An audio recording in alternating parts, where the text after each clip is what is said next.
They gather all the people, both the two churches, and then carry them away.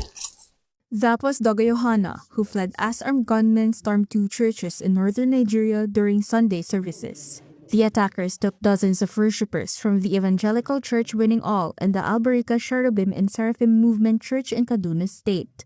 Another witness, Idris Madami, said he escaped the attackers, but about 20 members of his family were taken. He has not heard from them since. The kidnappings are the latest mass abductions in Nigeria. That's as the country is under scrutiny from U.S. President Donald Trump over the persecution of Christians. On Christmas Day, Trump launched an airstrike in the northwest of the country, saying the U.S. would, quote, not allow radical Islamic terrorism to prosper.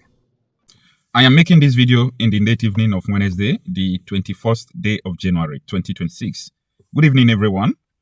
Any kingdom that fights against itself cannot stand.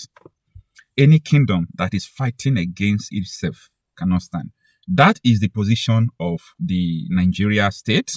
When I look at what is going on about insecurity, the DSS will talk against the court. The court will talk against the military. The military will talk against the police. Like, there is no one that is talking the same thing. Now, this is what I mean. There is an unverified report. Now, the reason why I'm saying unverified report is because I did not hear what the police actually told the community people of Kaduna State, telling them that they should not take orders onto their hands, according to the people that I spoke with, that even though the criminals came to fight you, to kidnap you, or to kill you, even though you disarm them, you don't have right to shoot them. I want to make this thing clear to people. So when these people were complaining to me, I told them that the police is right. But Nigeria is in the state of anarchy already.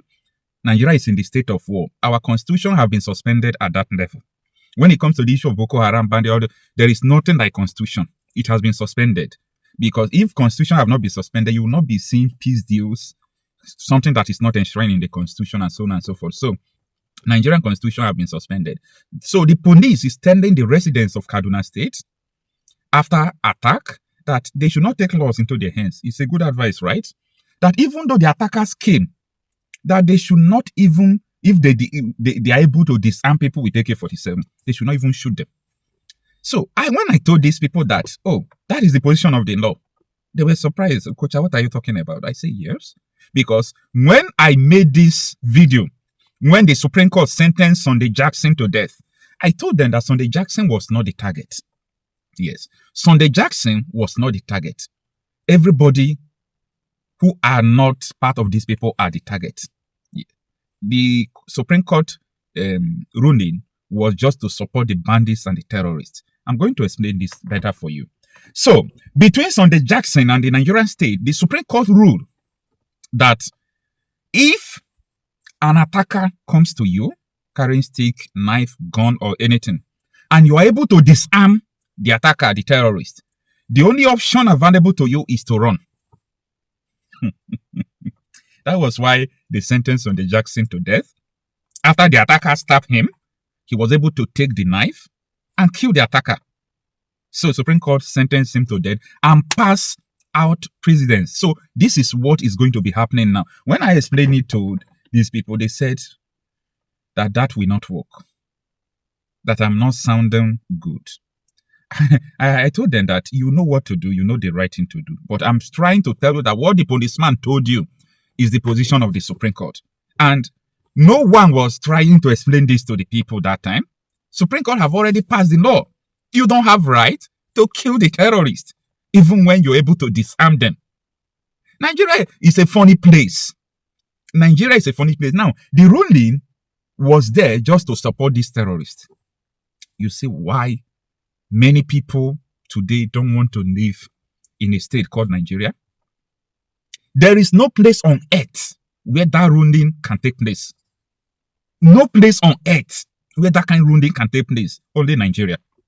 That you don't have right to kill the terrorists who came to kill you. So, these people started arguing more and more. Like, you know, when you are talking with somebody, the person passed the phone to another person. They want to hear you well. They want to doubt you. They want to argue with you. You know what I did? There is one lawyer I used to follow on Facebook, I got to send them the lawyer's video because I said, if I continue to explain to them even what my lawyer used to tell me, explaining all these things to me, it since I'm the same person talking, let me send them the video from this lawyer. So this was the exact video I sent to them. Stay with me. Where you are attacked by an Assyrian and he has a stick, a knife or any other weapon coming after you, the position of the law now is the moment you disarm him, you should run. As long as there is an opportunity for you to run away, you should not strike, hit, or kill the Assyrian in self-defense. The defense of provocation or self-defense will not avail you in the circumstance where you strike, because the Supreme Court is of the opinion that you did not defend yourself, you only retaliated. The Supreme Court has made the issue of provocation and self-defense so narrow that as long as there is a room for you to escape and you did not utilize it, you decided to fight back, you have committed the crime of assault occasioning grievous bodily harm or murder in appropriate circumstances. That is the recent position of the Supreme Court, and that is the law. Now, normally, this is so funny. Okay? It's so funny. DSS director told Nigerians that if terrorists are coming to you, don't even wait for them to come. Kill them. Don't wait for them to attack. Kill them. CDS Musa will also come. We can't be everywhere. Oh. You people have to defend yourself. Nigeria police will come. Don't kill them. Oh. That is not the position of the law. Supreme Court, if you kill them, will sentence you to death. That is the Nigeria you are in. Now, finally, allow me to explain to you why this thing are like this. During the administration of Muhammadu Buhari, it was a policy to protect the bandits that Buhari and Tinubu coalition imported. It was a policy to protect these terrorists. Buhari made sure that that policy stands. Don't kill these people. In fact, that was actually the reason why Buhari disarmed our fathers. Even people who have that local gun called shoot and run. They were disarmed before this importation took place. So they disarmed all of them before they imported. The purpose of disarming these people is that they don't want anyone to have upper hand against them. And when these people came, Buhari started talking about Ruga. Give your land to them or you die. Like, so it's unfortunate, but I said, let me make this video because a lot of people don't understand. When we talk about Nigeria, people look at it as if we hate the place. Nobody hates a place they're supposed to call their home. Something is wrong somewhere. And if nobody is talking about it, don't expect the totality of the population to keep silence and just be going the way they want to go. Now, I know the reason why you don't talk about this. I know the reason why you don't want to speak about this. This is because you are not affected by what is going on. You are not yet to be attacked. Like this thing that is going on, your mother has not been kidnapped. Your mother has not been raped. I know you will say God forbid, but God did not forbid those people. They are doing their own, okay? You know, 20 persons were kidnapped in a family on Sunday. 20 persons just from one family, you know, a very large family. They kidnapped 20 of them. You know, your brothers and sisters have not been kidnapped like that, okay? And your sister is not Deborah. Your sister is not Shaibu.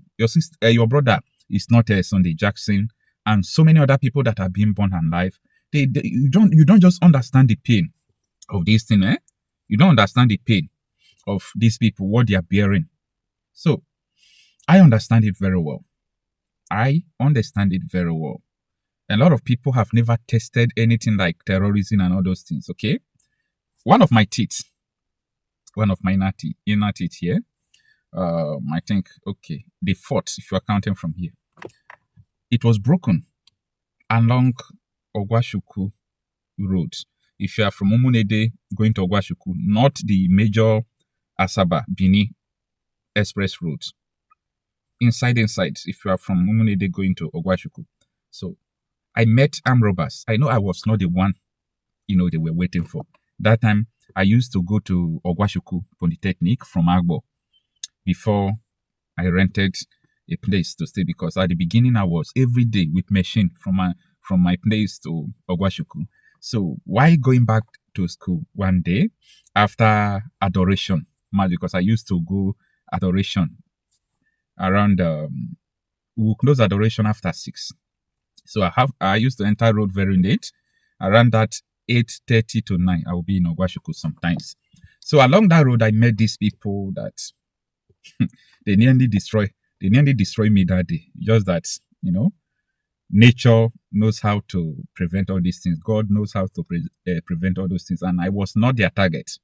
With the weapons they carry, the car they park there, I know they are waiting for somebody. So that was what happened that day, and I broke my teeth. And not only that, so many incidents, like I have tasted all this criminality one way or the other.